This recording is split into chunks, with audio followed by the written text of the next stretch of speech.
অভিমান অনেকটা মোমের মতো, শীতলতায় জমাট বেঁধে কঠিন হয়ে যায়। আবার ভালোবাসা কেয়ারিংয়ের উত্তাপ পেলে মোমের মতোই গলতে থাকে।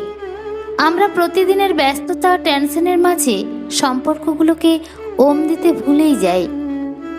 তাই দুটো মানুষের মাঝখানে অভিমান নামক এই বরফের দেওয়ালটা অহেতুক ক্রমশ উচ্চতা বাড়াতেই থাকে।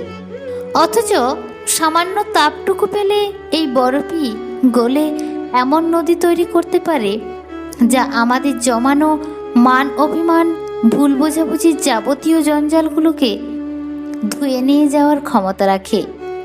স্বচ্ছ জলের নিচে বালির মতোই তখন ভালোবাসা স্পষ্ট হয়ে যায়। এই বরফ গলা নদীটা আমাদের সবার ভীষণ দরকার, ভীষণ পরিমাণে দরকার।